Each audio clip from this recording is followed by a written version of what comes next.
Добри вечер, почитувани гледачи, добро дојдовте што мисли народ на телевизија Стар.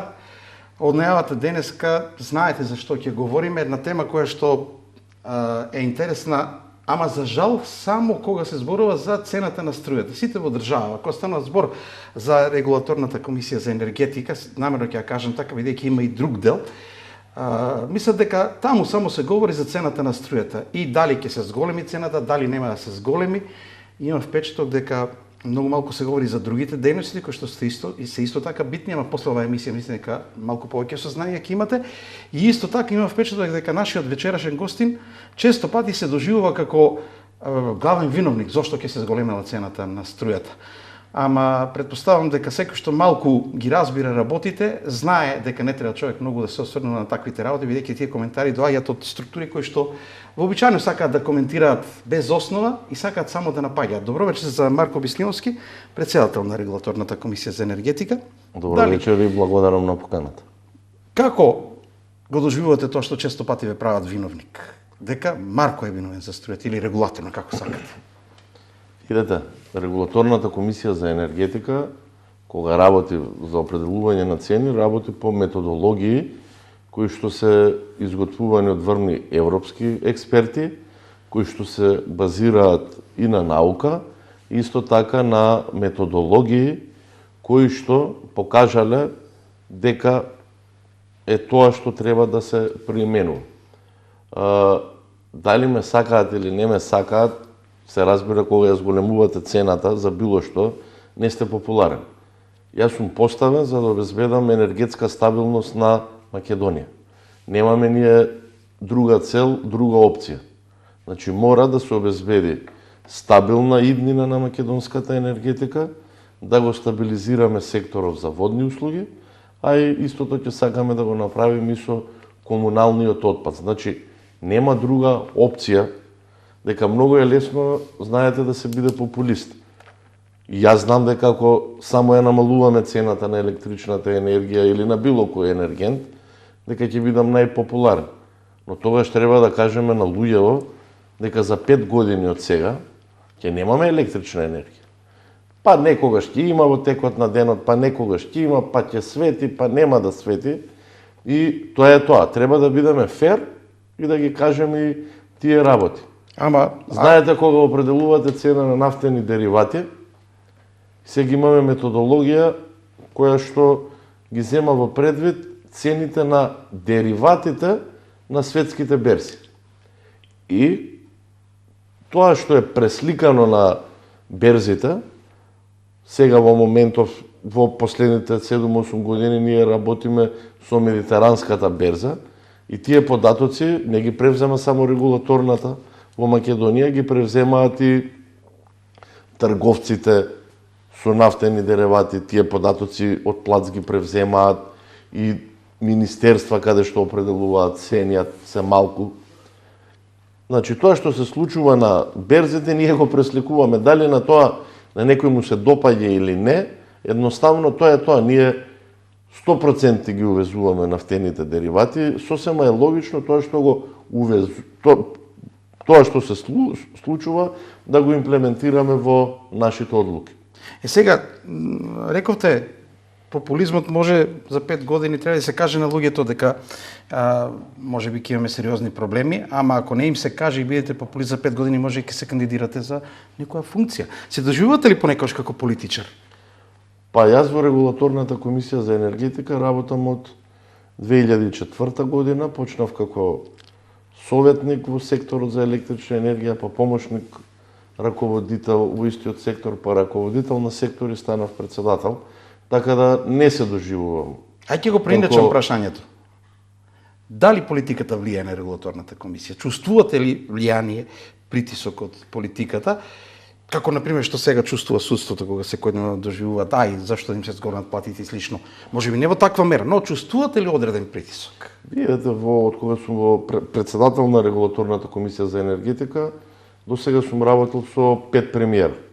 И комуникација секогаш имало и ќе има, затоа што за енергетските политики во државата е одговорна владата преку своето Министерство за енергетика. Директни притисоци до сега регулаторната комисија за енергетика немало и оставена да работи согласно своите законски надлежности кои што ги има.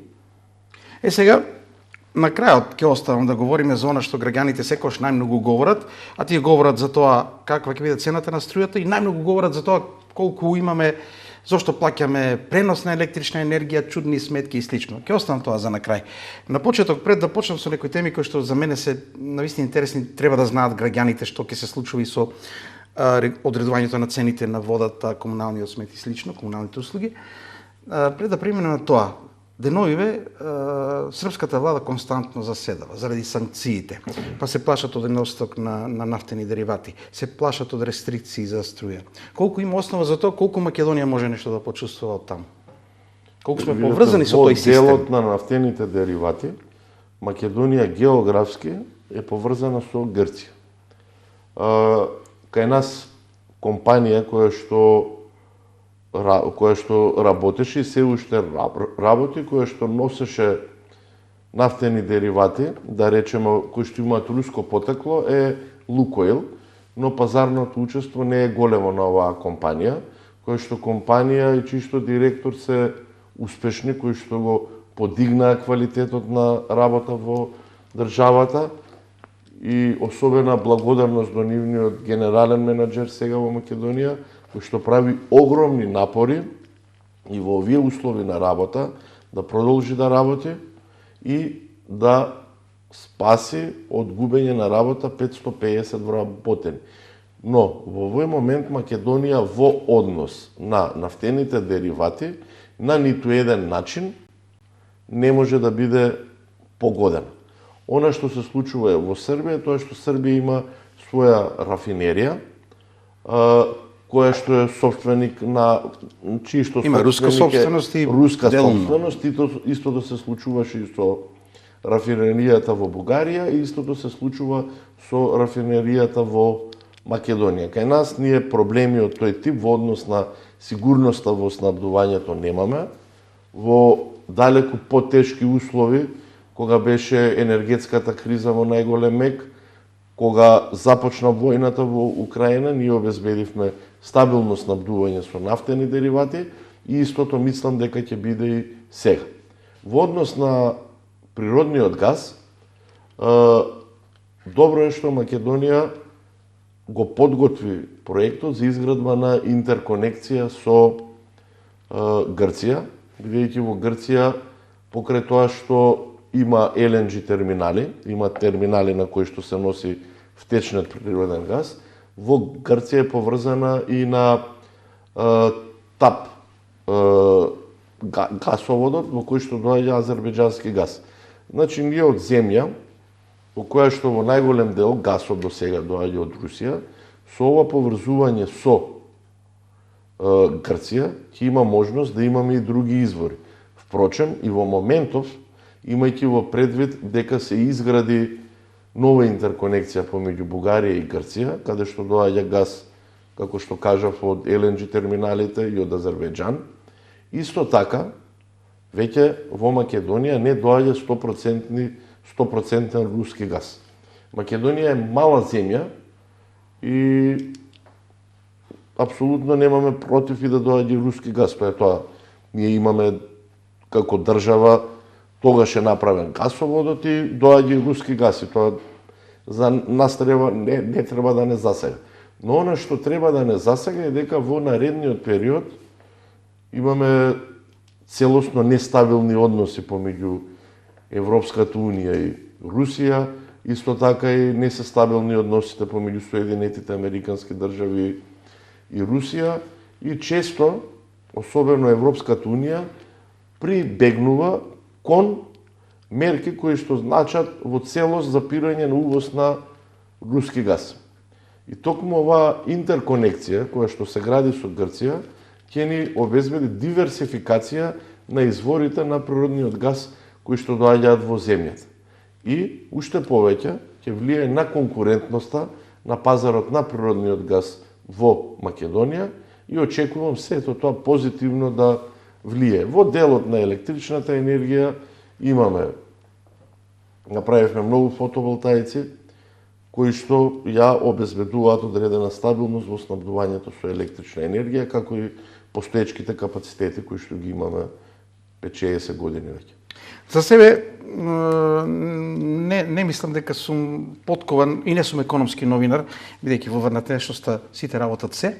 И затоа сакам да ги поставам работите на јазик кој што граѓаните најмногу ќе го разберат и најмногу сакаат да дознаат.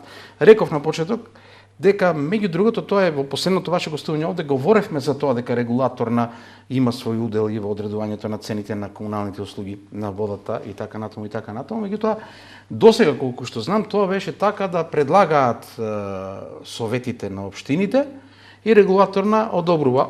Тие предлагаат од до или регулаторна, не знам, ќе објасните вие повеќе. Што во иднина ќе се прави на овој план за да се избегне, бидејќи јасно е дека кога советот на општината составен од политичари, советници, одлучува, тој размислува не само за одржливоста на системот, тој размислува и за политичките поени. Регулаторна не треба така да размислува, ама на некој начин вака е поставена да е условена од она што ќе го предложат советите. Можно ли е таму новина и можно ли е регулаторна да овозможи реални цени кои што ќе овозможат и одржливост на јавните претпријатија, на оние што даваат услуги, бидејќи ако политичарите се прашуваат, рековме, треба да имат ниски цени, ама да кажеме за 5 години имаме проблеми. Така. Значи, во овој момент регулаторната комисија за енергетика определува минимална и максимална цена. Таа минимална и максимална цена ја доставува до водоводното комунално претпријатие, до управниот одбор, кој што потоа определува во рамките на таа минимална и максимална цена одредена цена и оди во советот на општината на одобрување. Во изминатиот период праксата покажа дека во најголем дел на случаеви, не секогаш, но во најголем дел, секогаш се одбира минималната цена. Сама по себе минимална цена подразбира цена за исклучува за покривање на трошоците, вклучувајќи и амортизацијата. Инвестиции во оваа минимална цена нема. Инвестиции, развој? Апсолутно нема, таква е цената направена. И сега ние ако анализираме водоводна инфраструктура во Македонија, Македонија е релативно богата земја со вода. Јасно е дека во наредните 100 години изворите на вода ќе бидат еднакво битни како изворите на нафтата што биле пред 100 години. За жал, ние од земја исклучително богата со вода, а тука земејќи ги во предвид и климатските промени, имаме во нашата водоводна инфраструктура на ниво на држава 64% загуба. Значи, и овие комунални претпријатија се најдобар пример како политизацијата на нивното работење не довело да имаме 64% загуби на вода. Ја не знам кој домаќинка, дома кога прави нешто, еве да правите, што ја знам, 10 колачиња и 7 колачиња да ги фрлите. Или ако било каде дома ни капе од чешмите, брзаме да поправиме. Така, значи нема математика тоа. Од овие причини, ние како регулаторна комисија за енергетика, во соработка со АТКОМ, а и понатака и со ЗЕЛС, предложивме целосно регулаторната комисија за енергетика да ги превземе ингеренциите за определување на цената на водата. Да нема политизација, затоа што имаме случаеви каде што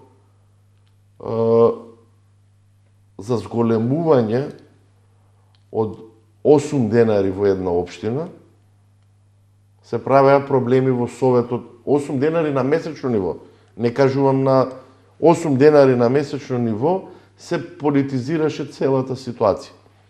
Значи, од тие причини, најголем дел од овие водоводни комунални претпријатија ни работат во лоши услови, особено додека беше енергетската криза, нивните трошоци за електрична енергија драстично се зголемија.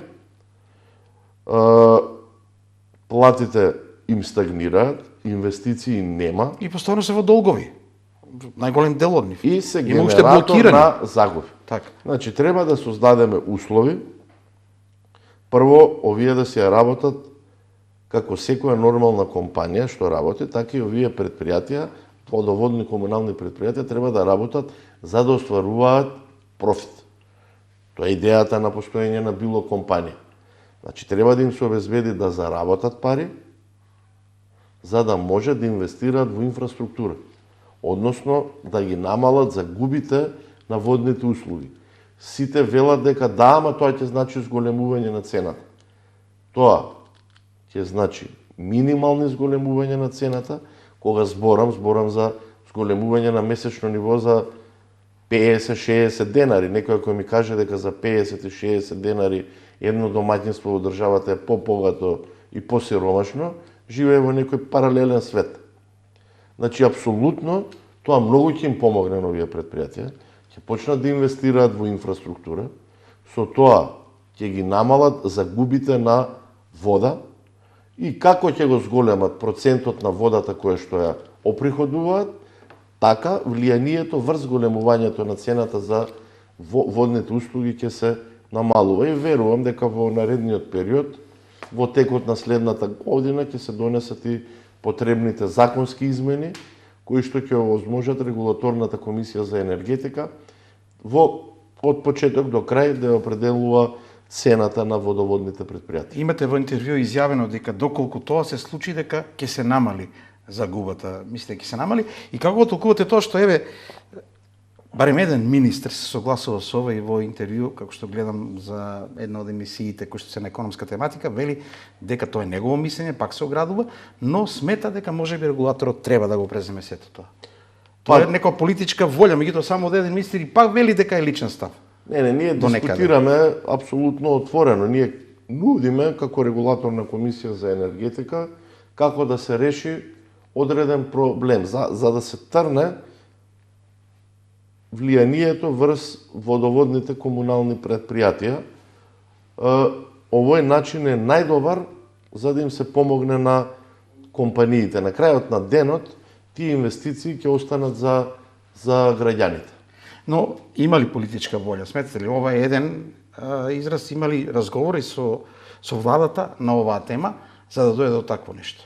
Па апсолутно мислам дека има политичка волја и секогаш на тој начин политичарите апсолутно ќе префрлат топката кај независно регулаторно тело и нема да имат една пеја од грбот. Нема да бидат виновници. Така, бидејќи советите се често пати има повеќе партии, има сега и независни советнички листи, така да ќе се релаксира ситуацијата во однос на влијанието на политиката при определувањето на цената за водни услуги. Имате ли отприлика некои проекции кога би можело да дојде до вакво нешто? Дали има планови, дали веќе има акциони планови, дали има представници од регулаторната комисија за енергетика заедно со представници од Датком работат заеднички кои закони треба да се изменат за да се случи овоа. Најверојатно ќе треба да се промени законот за локална самоуправа, кој што е системски закон и за кој што ми се чини дека ќе треба и двотретинско мнозинство. Ајде да се префрлиме на енергијата, бидејќи овде очигледно, ние сме меѓу тие кои што не ги чувствуваат директно санкциите. Во таква ситуација сме. Меѓутоа, секој треба да се размислува за тоа како државата ќе биде стабилна енергетски. Ние долги години говориме за гасификација. Помина еден период на експанзија на поставување на фотоволтаици, на ветерници и слично, па дојдовме во ситуација кога веќе се говори готово капацитетот на системот е толку, не треба нови фотоволтаици. Скопје го слушаме постојано со парното, кога ќе имаме цените, кога ќе се одредуваат, тие реагираат, па не се размисля дека во внатрешноста и нема парно, секој за себе си гледа. Гледате ли начин како во иднина државата да одговори на тие предизвици, со оглед на тоа дека очигледно дека ако сте зависен само од еден извор на енергија, имате проблем. Мислам, секој има проблем. Апсолутно се согласувам со вас. Значи, Македонија секогаш треба да работи на обезбедување на извори на енергија од различни правци. И апсолутно да се го зголемува своето домашно производство. Македонија својата енергетска независност во изминатите 40 на години, а и реалната политичка независност, помеѓу другото, ја обезбедила со изградбата на термоелектраните во Битола и во Кичево, кои што произведува електрична енергија по релативно ниски цени од сопствени извори на јаглен. И кога се направија тие термоелектрани, да бидеме искрени, во 80-тите години се знаеше дека нивниот животен век е 40 на години. И од овие причини, во изминатите неколку години, имајќи во предвид дека јагленот кој што го имаме се помалку и со се полош квалитет, Македонија започнува да увезува јаглен. Значи стануваме за една клучна работа за производство на електрична енергија во Битола, каде што ни сме задоволувале 50% од своите потреби, почнуваме да го увезуваме горивото. Во наредниот период јасно е дека столбот на македонската енергетска независност ќе биде македонското сонце и македонскиот ветар. Се направија многу фотоволтаици во државата, за помалку од 4 години се направени околу 1200 мегавати обновливи извори, каде што ги има и ветерот. И тие се направени врз основа на дозволи кои што ги дале операторите на мрежата. И МЕПСО и ЕВАН, односно електродистрибуција. И значи тие гарантираат дека немаат негативно влијание врз мрежата. Капацитетот на што може да прими во овој момент со оваа развиеност, особено на преносната мрежа на Македонија е помеѓу 1500 и 2000 мегавати. Ние во овој момент имаме од овие обновливи извори со непредвидливо производство на електрична енергија, тоа се фотоволтаици и ветерни електрани, имаме некаде околу 1250 мегавати. Значи има доволно простор.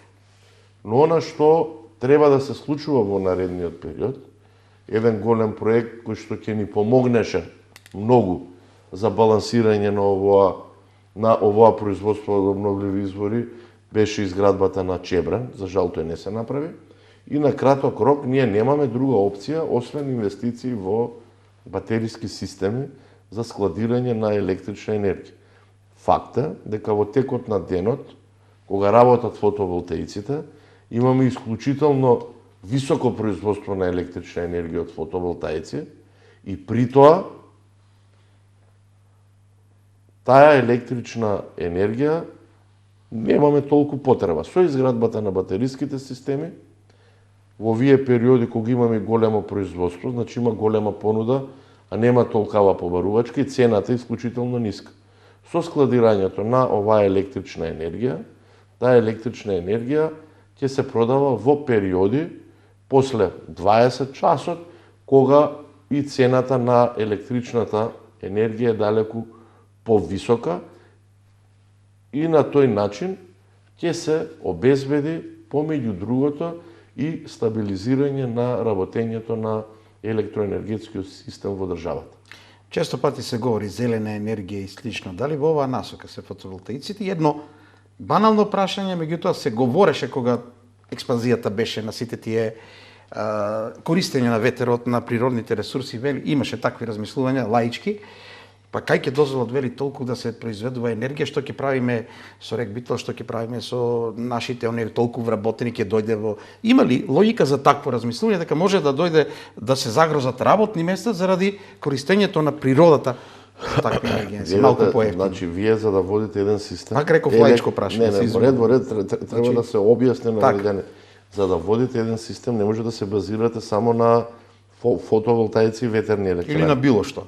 Само на еден извор. Треба да имате хидроелектрани кои што реагираат брзо, поради тоа што еден облак прави проблеми во производството на фотоволтаиците. И во тие услови, ако било предвидено да се произведат 100 единици, ќе се произведат 90 и сето тоа мора да се следи со термоелектраните.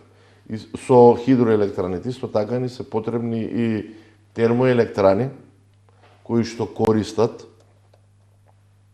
кај нас јаглен, а во Европа а верувам во наредниот период ќе се изградат и термогасни електрани кои што ќе користат природен газ. Значи, ние сме енергетски сиромашна земја, природниот газ ќе го увезуваме 100%, почнавме јаглен да увезуваме, а нафтените деривати 100% ги увезуваме. Значи, тој јаглен кој што го имаме, мораме да го искористиме. Сега, во светот е многу тешко да најдете пари, меѓународни кредитори, вклучувајќи и кинески пари, за инвестиции во изградба на термоелектрани кои што користат јаглен. Факт е дека насекаде во Европа се затвараат термоелектраните. Во Велика Британија пред минатата година ми се чини се затворија сите термоелектрани, а пред 30 години имале термоелектрани со инсталиран капацитет од 80.000 мегавати, тоа е од 40 пати од вкупниот инсталиран капацитет на Македонија. Во Германија се затвараат термоелектрани, па дури отидоа и нуклеарни електрани се затвараат. Значи, иднината на светот оди тамо, производство на електрична енергија од обновливи извори.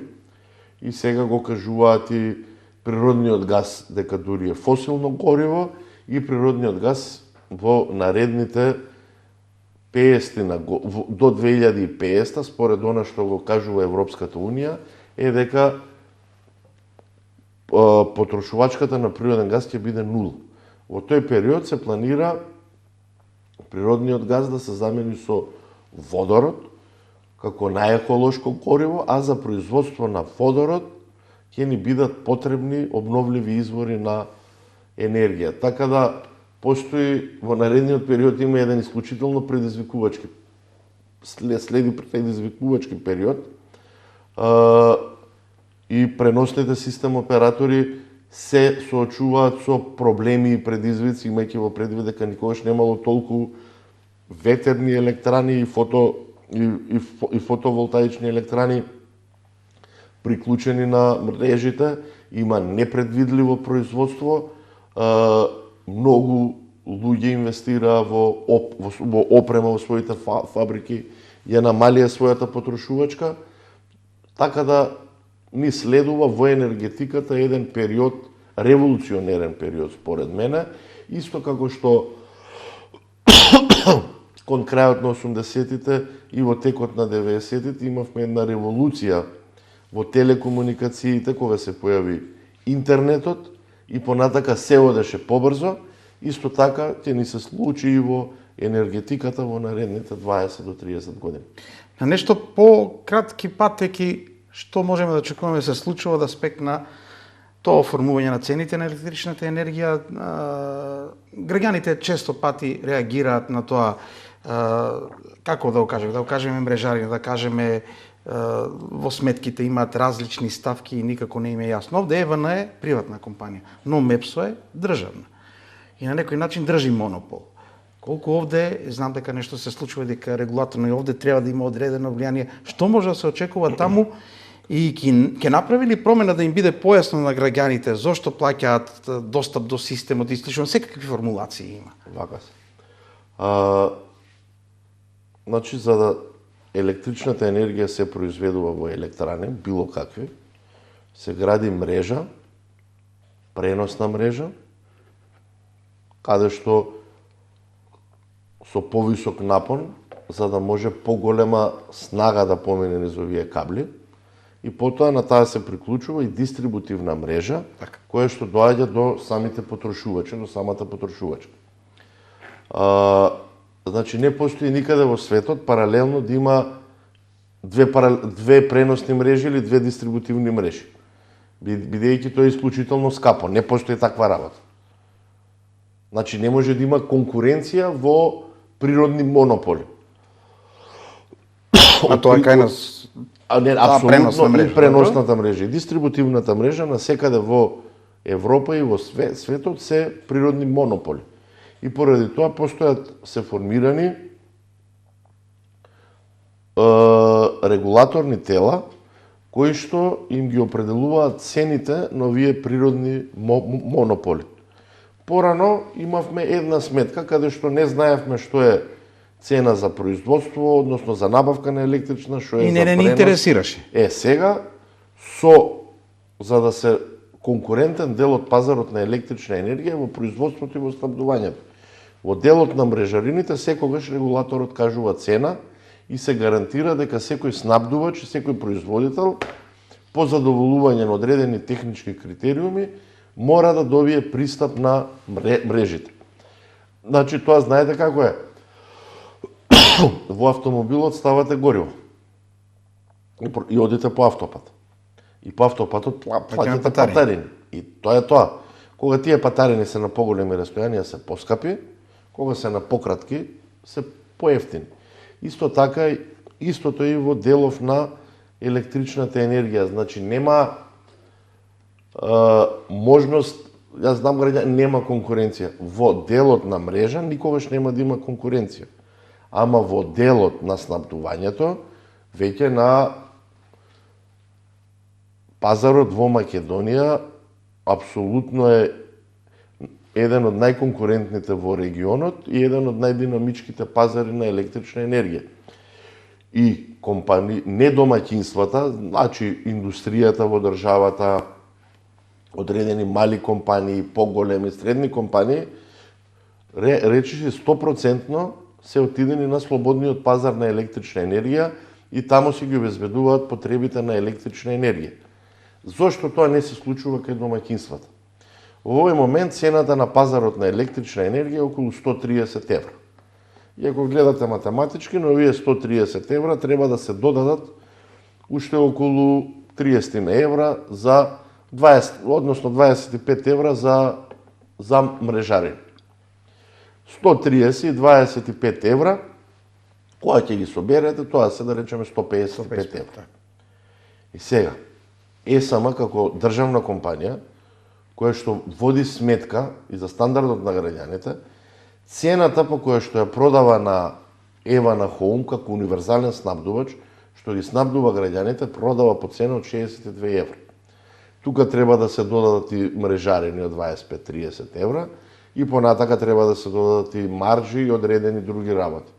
Значи, од старт, јасно е дека овие домаќинствата кои што се универзалниот снабдувач имаат далеку пониска цена, доколку ЕСМ продава по цена од 130 евра на Евана Хоум, да, ЕСМ ќе работи исклучително профитабилно. Ама треба да се знае дека граѓаните тогаш ќе имаат 5-60% повисоки сметки за електрична енергија. Тоа треба да го кажеме отворено.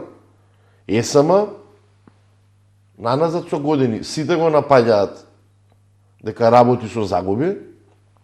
Да, работи со загуби. Но на сметка на тоа да имаат граѓаните... Ама ЕСМ ги штити граѓаните. Увезува јаглен.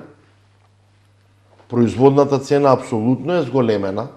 Ако било претходно кога регулаторната определувала 45 евра, сега од објективни причини, јагленот го нема, го увезува.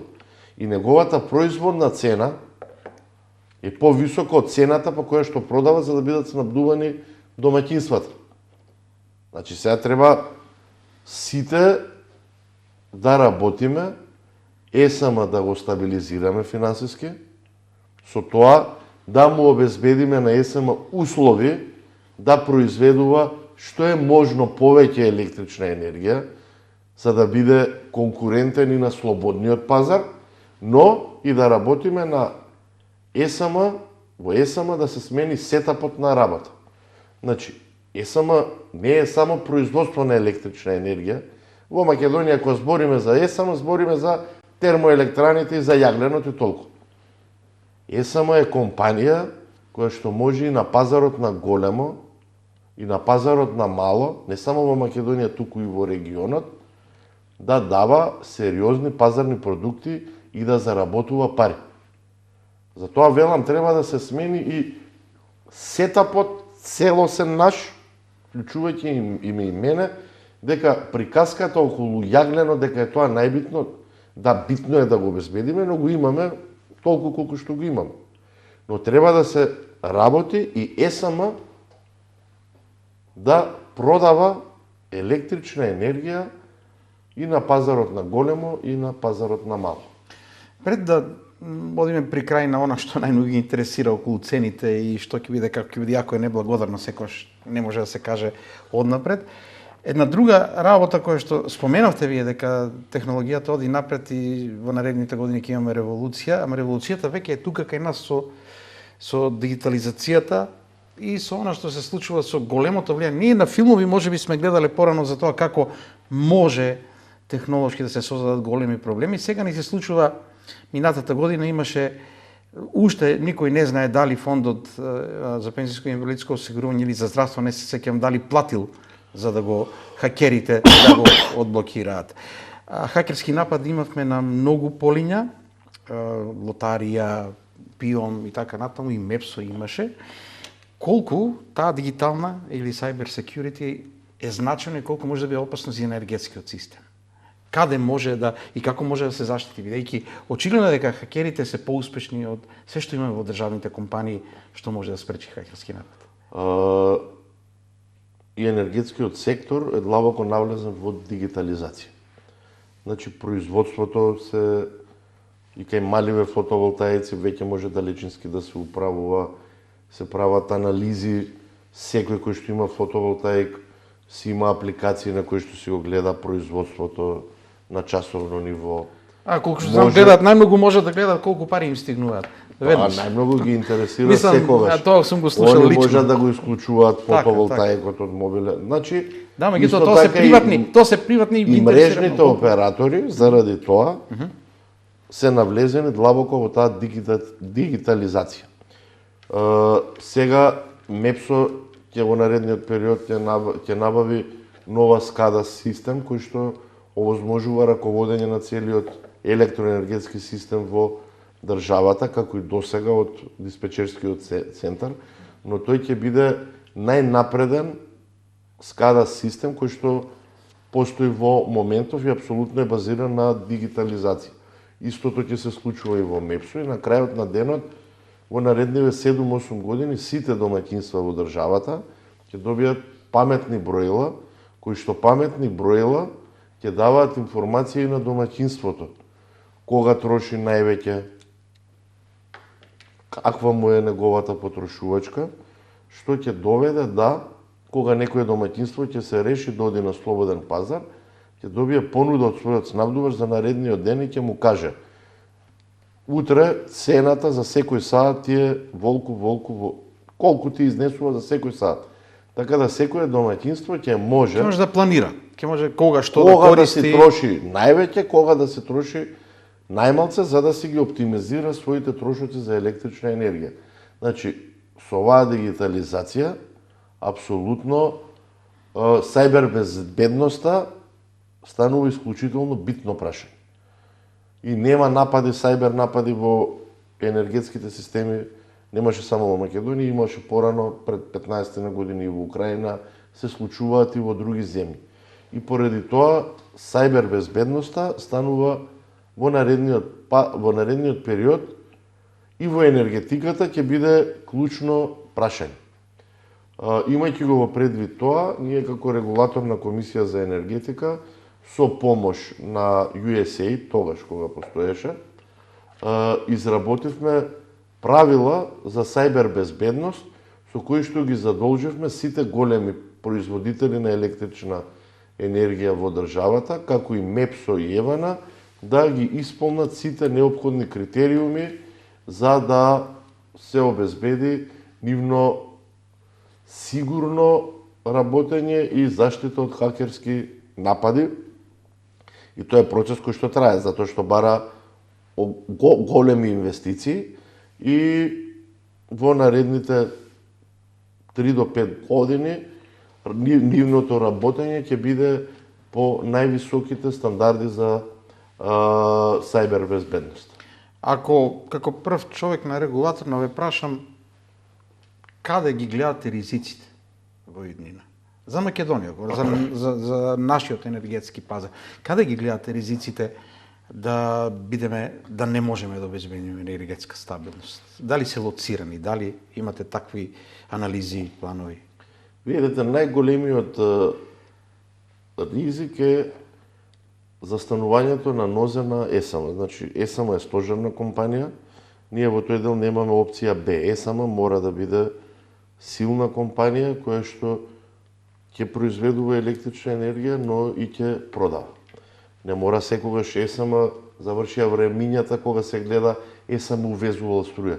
Да, увезувал кога му одговара да увезува и кога му е поевтино да увезува отколку да произведува. Значи, треба да се тргнеме од тие. Значи не треба априори да сметаме дека се увезува струја дека тоа е лошо за држава. Апсолутно. Ако е економски поисплатливо, во текот на денот сега, во летниот период и сега, цената на електричната енергија е исклучително ниска, особено во пролетниот и во летниот период. Зашто тогаш ако може да купи за 10 евра за мегават час, а неговата производна цена е, што знам, 90-100 евра, зашто да не купи нешто што е поевтино? Значи, инаку енергија ние секогаш ќе обезбедиме. Инфраструктурно сме поврзани, електричната енергија, имаме две врски со Грција, имаме една со Бугарија, имаме со Србија, со Косово, ја градиме новата интерконекција со Албанија, за жал малце споро, и ќе дојде електричната енергија, но битно е по која цена ќе доаѓа таа електрична енергија и по која ќе ја обезбедувам. Заради тоа треба се што можеме да се превземе, и овие инвестиции кои што беа во фотоволтаици се прави и големи и мали, во исклучително тешки услови, таа електрична енергија си е наша. Како прво, не се плаќа за обезбедување на преносниот пат од електричната енергија која увезуваме. И за не дај Боже, знаело во некои екстремни услови во 2017, во јануари, во 2012, во февруари, Бугарија, Романија и Србија ги затворија своите граници за извоз на електрична енергија. И цената на електричната енергија која што доаѓаше во Македонија, доаѓаше преку други преносни патишта и беше исклучително висока. Значи, ние треба да си создадеме услови да се инвестира во извори за производство на електрична енергија, за да си обезбедиме стабилна ситуација во земјата. Исто така, она што може да се случи како ризик е геополитиката. За жал, ние природниот газ го немаме во државата и го увезуваме. И сега гледате дека пред некој ден објавија некоја земја како Украина, која што била синоним дека има природен газ. И сега таа Украина, по 10 години кажуваме дека природниот газ кој што ќе оди во Украина ќе дојде од Грција. Од ЛНГ терминалите. Значи во геополитиката се кажува економски оправдано, логично се Русија да продава природен газ во Украина. Така, нема тука дилема. Сега ние имаме, доаѓаат со бродови во Грција, од сегде доаѓаат тие, од Катар, од вамо, од тамо, од сегде, и од Грција, па Бугарија, па Романија, па природниот газ доаѓа во Украина. Значи, некои нормални правци за снабдување со, особено со природен газ и со нафта, се нарешуваат заради геополитика. И ние како држава на тоа не можеме да влијаеме. И кога се нарушуваат вообичаени правци и начин на испорака, тоа секогаш значило зголемени трошоци и тоа треба да бидеме подготвени на сето тоа. Ајде на прашање кое што можеби ќе делува и на ниво на политичко прашање, ама не би рекол бидејќи сите области во државава се гледаат и низ призмата на обидите наши за пристапување кон Европската унија. Каде е во целата таа приказ на енергетскиот сектор и самата регулаторна комисија? Што ќе се менува со евентуалното отворање на поглавијата, пристапување кон Европската унија? Дали нешто овде ќе почувствуваме како промени? Ете, во најголем дел ние европското законодавство го имаме имплементирано во домашното законодавство. Ние, значи, како земја, се граничиме со две земји членки на Европската унија, со Бугарија и со Грција. и пазарот на електрична енергија не прашува, тој функционира. И поради тоа големи количини на електрична енергија од Бугарија поминуваат низ Македонија, подат низ други земји европски. Значи, сакале неќеле, ние моравме и го усогласивме домашното законодавство со европското законодавство поради географијата и поради тоа што едноставно големи количини, порано далеку поголеми, транзитираат низ Македонија и мора да важат истите правила и во ЕУ земја и во не ЕУ земја. Во тој дел, значи, горе-доле тие преговори кои што се однесуваат на енергетиката, кога ќе се отворат, да се надеваме дека ќе се отворат, ќе бидат најкратки преговори, бидејќи ние како земја учествуваме и во енергетската заедница, која што членки се не ЕУ земји, не членки на ЕУ, значи Македонија, Србија, Босна и Херцеговина, Косово, Албанија, Црна Гора и Грузија, Молдавија и Украина. И ние во рамките на таа енергетска заедница, која што се финансира од Европска унија, работиме заеднички на усогласување на нашето законодавство. А ние како регулаторна комисија за енергетика, со гордост можам да кажам дека сме веќе во ЕУ, сме веќе обсервери на Европското здружение на регулатори. Минатата година знам дека кажавте дека имате и прилично високо реноме во структурите како регулатор. Проверени сме и од секретаријатот на енергетската заедница и од ЕЙСЕР, дали ги исполнуваме критериумите за да бидеме наблюдувач во ЕЙСЕР. Покажано е дека ги исполнуваме и веќе сме неколку години назад наблюдувачи. Значи, присуствуваме на нивни состаноци, имаме исти права, само што не можеме да гласаме. Во наредниот период тоа ќе биде и за аплициравме и за мониторирање на пазарите во тој дел, а понатака од која како држава ќе се завршиме некои домашни задачи во делот на гасот, тоа ќе го направиме и за гасот. Така да во тој дел сме.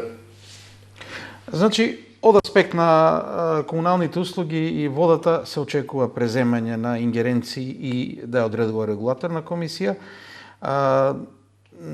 За нафтените деривати на стандардно веќе се навикна, граѓаните таму не се ни коментира, само кога се качи малку или ќе има некој паметен кој ќе ги каже, на светската берза цените се вакви, кај нас не се намалуваат, лаички кога гледаме така е. Но ајде да одиме на крај за она што ги интересира граѓаните, што ќе се случува со цената на електричната енергија, што можат да очекуваат. Мислам дека тоа до крајот на годината се одлучува кога се објавува. Така? Веќе веројатно стигнуваат понудите, проценките, предлозите, така? Добро? Така? Чекаме во текот на оваа недела еден тендер за набавка на загуби на електродистрибуција да се заврши и тендерот за набавка на електрична енергија кај Евана Холм, па ќе видиме кои ќе бидат цените. Значи, регулаторната комисија за енергетика првично ќе определи цени, не првично и конечно ќе определи цени за пренос на електрична енергија на МЕПСО, за дистрибуција на електрична енергија на електродистрибуција, тоа е компанија која што е во рамките на Евана, и за операторот на пазар. Според она што го гледам, ја верувам дека на овој дел, каде што ние можеме да влијаеме, ќе создадеме услови за ќе ги намалиме овие цени. Како тоа ќе влие на конечната цена? Сега на конечната цена ја определува Евана Холм. Прво треба да се види која ќе биде цената по која што ЕСАМА ќе понуди електрична енергија на тој тендер, дали ќе обезбеди 100%, дали дел ќе има потреби од увоз, и тогаш ќе Евана Холм треба да објави таа цена и ние само ќе треба да ни ја испрати на проверка. Има голем број на компании, мали потрошувачи кои што беа снабдувани од Евана Холм, логично си одат на слободниот пазар на електрична енергија, што прави дополнителен притисок врз цената на електрична енергија за домаќинствата.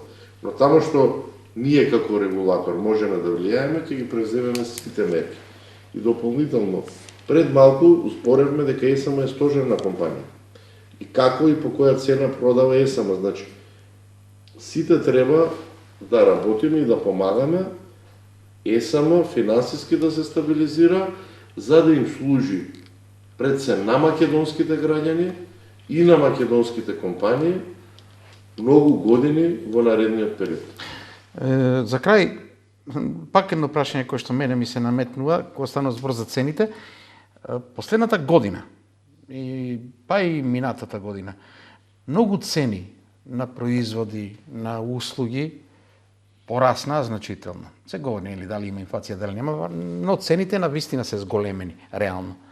Дали кога следите цената на електричната енергија, гледате ист раст на цената на електричната енергија, како што растат цените на одредени услуги, или има таму стагнација? Јас добивам впечаток како да има одредена стагнација. Значи, ние имавме еден луд период, дизелот кога беше 120-130 денари сега. Цената на струјата немаше зголемување. Ако не се лажам. Сега дизелот е 70 на денари, флуктуира од 65 до 75, но не ги... Ја не говорам само за енергенците, говорам и за редица други производи воопшто. Тоа што беше едно лудило од 600-700 евра, сега вообичаена цена 140-150. Но граѓаните дали го почувствуваат тоа како? Па сега нели трговците и сите тие убедуваат дека цените им растат, дека Марко бил крив, се зголемил дизелот, се намали дизелот. Па дојдевме до тоа дека сте виновник. Нели? Ама сега кога се намалија за 50 на 6 денари? Тогаш нема виновник. Нема, тогаш зашто не ги намалија своите... Да, тоа е стара, постојано е така. Но знаете како е, кога ќе се достигне одредено ниво, кога ќе се зголеми, тешко се враќа назад. Но тоа не е само во Македонија, тоа е насекаде. Со оглед на се што се случува, колку е лесно или тешко да се биде прв човек на регулатор и воопшто регулатор на незината позиција во државата, колку е комплицирано и може ли да функционира подобро и како може да функционира подобро? Говорам не самата регулатора, но во целиот систем во држава говорам. Не и самата регулаторна може да функционира подобро. Ја сум растел во таа регулаторна комисија за енергетика. Мојата професионална кариера е поврзана исклучиво со регулаторната комисија за енергетика. Се што сум можел да давам, не викам дека тоа секогаш добро или најдобро, секогаш имало, апсолутно може да има и, не апсолутно, сигурно имало и грешки и тоа е процес, значи регулаторната комисија за енергетика се развива, расте, има поголеми ингеренции, поминавме исклучително тежок период, имавме ковид криза, имавме незапамтена енергетска криза со луди цени за се. Во меѓувреме се донесоа два нови закони за енергетика, кои што главната имплементација на овие закони е понатака регулаторната комисија за енергетика треба да носи подзаконски акти. Значи, има предизвици, секогаш може подобро. Ја верувам и еден ден тој што или таа што ќе ме наследат, уште повеќе ќе унапредат регулаторната комисија за енергетика, инаку ние сме колективно тело, председател и 6 члена и одлуките се носат со множество на гласови, значи ја може да сакам што сакам, но ако не се нема 4 гласа, не поминуваат одлуките. Во најголем дел одлуките во регулаторната комисија за енергетика се едногласни.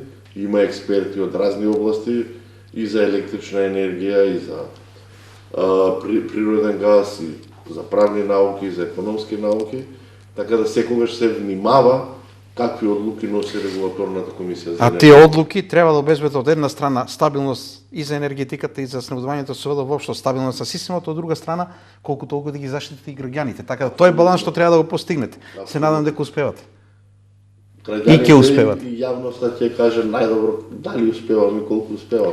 Ви благодарам. Ние преземаме сите мерки да успееме. Така, ви благодарам за гостувањето и за разговорот и за споделените размислувања до некоја следна прилика. Ви благодарам за Благодарам уште еднаш.